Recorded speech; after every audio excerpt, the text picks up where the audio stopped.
लड़की जिसका सपना था डॉक्टर बनने का और वो अपने सपने को पूरा करने के बहुत करीब थी, लेकिन एक हैवान ने उसके सपने को तोड़ मरोड़ कर रख दिया। लोगों का दिल उस वक्त सहम गया जब एक बार फिर से देश में निर्भया और दामिनी जैसा एक मामला सामने आया।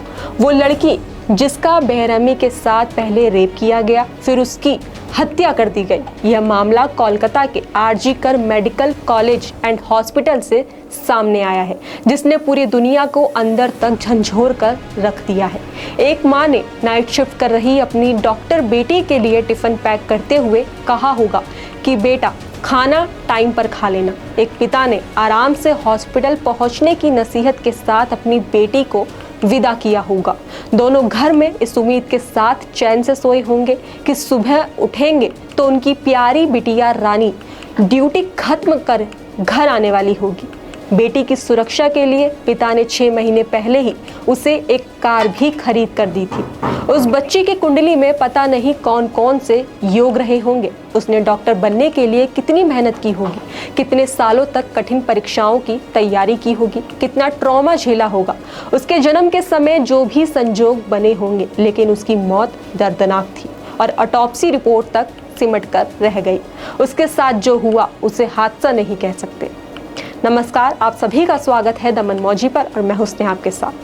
बंगाल की ट्रेनी डॉक्टर, उसके साथ जो हुआ उससे आज पूरी दुनिया सदमे में है। जिसने भी उसे जीते जी मौत दी वो पूरे होश में था। वो डॉक्टर थी। पता नहीं कितने ही लोग उसे अपना भगवान मानते थे।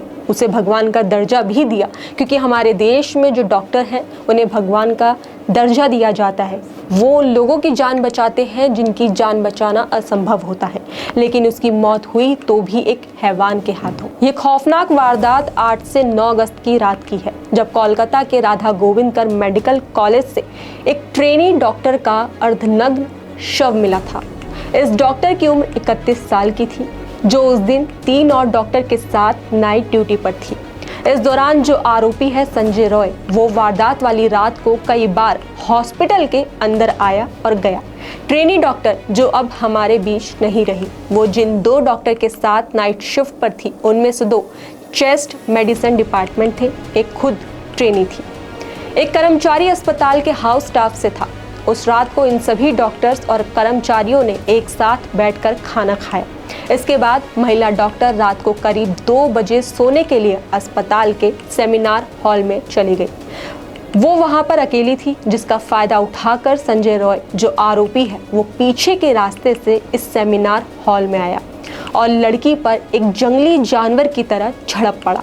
आरोपी ने पहले लड़की का रेप किया, फिर उसकी निर्ममता के साथ हत्या कर दी। आरोपी जिसने इस वारदात को अंजाम दिया, उसने पहले शराब पी रखी थी। आरोपी को शराब पीते हुए अश्लील फिल्में देखने की आदत थी। मतलब उस लड़की की जिंदगी इस दरिंदे ने अपनी हवस के चलते खत्म कर दी।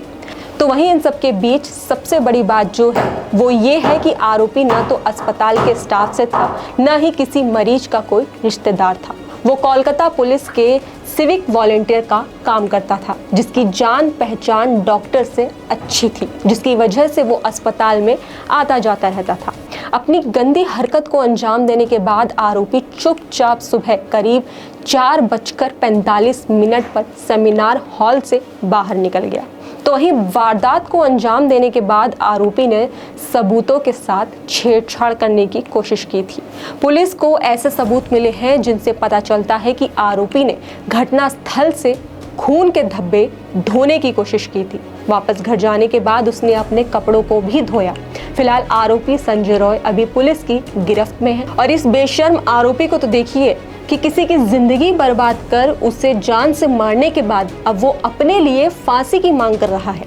फांसी देने के लिए वो गिड़गिड़ा रहा है। आरोपी ने अपना गुनाह कबूल कर लिया है और पूछताछ के दौरान कहा, हाँ मैंने ही अपराध किया है, मुझे फांसी दे दो।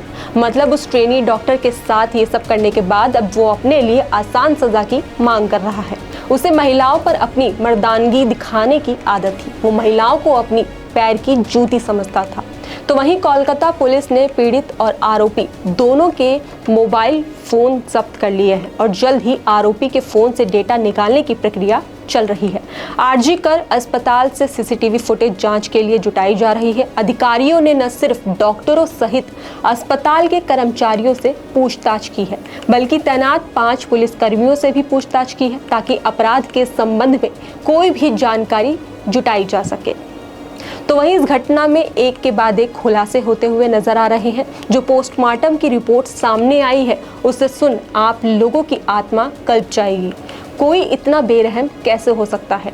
जब पुलिस ने जांच की तो शुरुआती जांच में खुलासा हुआ कि ट्रेनी डॉक्टर जो है उसका पहले रेप किया गया, फिर उसकी बड़ी बेरहमी के साथ उसकी हत्या कर दी गई। जो पोस्टमार्टम रिपोर्ट है उसमें हत्या से पहले महिला डॉक्टर के साथ क्रूरतापूर्वक रेप किया गया। महिला डॉक्टर के जननांगों में 150 ग्राम सीमेन पाया गया। इससे ये साबित होता है कि 150 ग्राम सीमेन एक व्यक्ति का नहीं हो सकता। उसकी मौत सुबह करीब 3 से 5 बजे के बीच में हुई।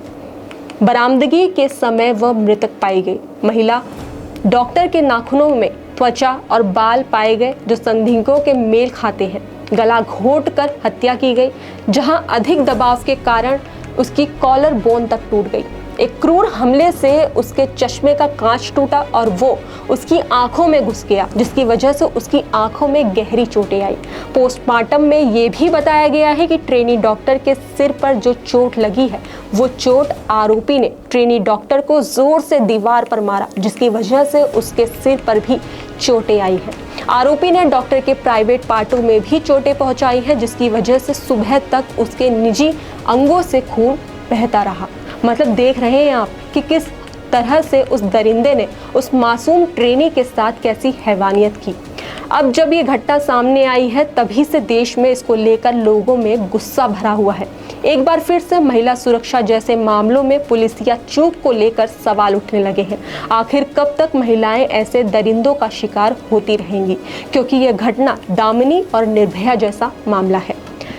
इस मामले को देख दुनिया भर के डॉक्टरों में गुस्सा भरा हुआ है, जिसके चलते वो लोग सड़कों पर उतर आए हैं। Federation of residents doctor association ने केंद्रीय स्वास्थ्य मंत्री जो है जेपी नड्डा को घटना को लेकर चिट्ठी लिखी है। उन्होंने कहा है कि 24 घंटे में एक्शन नहीं लिया गया तो मामला और बढ़ेगा, मेडिकल सेवाएं भी बंद कर दी जाएंगी। हुआ भी कुछ ऐसा ही। पूरे देश में लगातार 2 दिन से ओपीडी बंद रखने का ऐलान किया गया है। साथ ही साथ डॉक्टर्स रेप के बाद हत्या की सीबीआई जांच की मांग करी जा रही है। Federation of all India medical association ने भी कोलकाता में लेडी डॉक्टर के साथ हुई दरिंदगी के खिलाफ आज से ओपीडी सर्विस बंद करने का ऐलान कर दिया है। FAIMA ने एक्स पर पोस्ट शेयर करते हुए लिखा कि हम पूरे भारत में विरोध कर रहे हैं, डॉक्टरों के साथ खड़े हैं। हम पूरे देश के डॉक्टरों को आज से ही इस विरोध में शामिल होने की अपील करते हैं। वहीं मुंबई से लेकर अलीगढ़ और जयपुर में डॉक्टर प्रदर्शन कर रहे हैं। इंडियन मेडिकल एसोसिएशन ने स्वास्थ्य मंत्री से मिलने का समय मांगा है।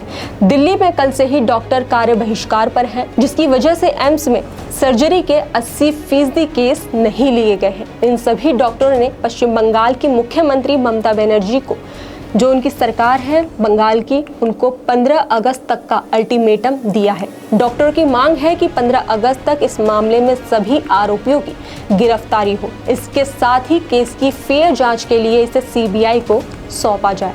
इतना ही नहीं, मृत लेडी डॉक्टर को इंसाफ मिलने के साथ ही डॉक्टरों की सुरक्षा के संबंध में कड़े कानून की मांग भी की जा रही है।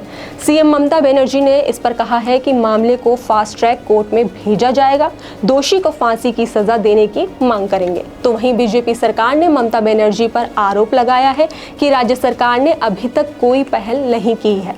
केंद्रीय मंत्री सुकांत मजूमदार ने कहा है कि पुलिस का स्टैंड सही नहीं है। बीजेपी सीबीआई की जांच मांग कर रही है। सीएम ममता बनर्जी ने सीबीआई जांच की हामी भरी है, लेकिन पता नहीं क्यों उन्होंने अभी तक गृह मंत्रालय को कोई चिट्ठी नहीं लिखी है। इसके आगे बीजेपी आईटी सेल के प्रमुख और पश्चिम बंगाल भाजपा के सह प्रभारी अमित मालवीय ने ममता बनर्जी सरकार पर मामले को दबाने का आरोप लगाया है। उन्होंने कहा कि अस्पताल परिसर में एक महिला डॉक्टर के साथ रेप और हत्या की घटना हुई है। ममता बनर्जी सरकार कोलकाता पुलिस का इस्तेमाल मामले को दबाने के लिए कर रही है, जबकि अस्पताल के अधिकारियों ने चोट के निशान की पुष्टि की है। बंगाल महिलाओं के खिलाफ अपराधों पर कब तक आंखें मूंदे रहेगा। वहीं मुख्यमंत्री ममता बनर्जी ने मृतक महिला के माता पिता से फोन पर बात की है, उन्हें दोषियों के खिलाफ उचित कार्रवाई का आश्वासन दिया है। तो वहीं जिस देश में बेटियों को देवी की तरह पूजते हैं, वहीं उन्हें कुचल दिया जाता है, कभी पैदा होते ही, कभी शादी के बाद, तो कभी निर्भया और दामिनी और कोलकाता केस पीड़िता की तरह, जो लोग लड़कियों के कपड़ों और चरित्र पर सवाल उठाने से भी नहीं झिझकते हैं। आज मैं उनसे पूछना चाहूंगी कि हॉस्पिटल जैसी सार्वजनिक जगह पर भी ड्यूटी कर रही लड़की की क्या गलती थी? क्या उसके कपड़ों में कोई दोष था? क्या वो देर रात अकेले बाहर घूम रही थी? क्या वो अनजान लड़कों के साथ थी? मैंने कहीं पढ़ा कि लड़की देर रात सेमिनार हॉल में अकेले क्यों थी। इसमें भी लोगों ने दोष ढूंढ लिया, लोगों ने अपने अकल के घोड़े भी दौड़ा लिए। आप लोगों को अंदाजा भी नहीं होगा कि हॉस्पिटल में जूनियर डॉक्टर्स की क्या हालत होती है। बिना थके, बिना रुके घंटों काम करते हैं। अगर कुछ समय वो ब्रेक भी ले लेते हैं तो ये उनके लिए बड़ा गुनाह हो जाता है।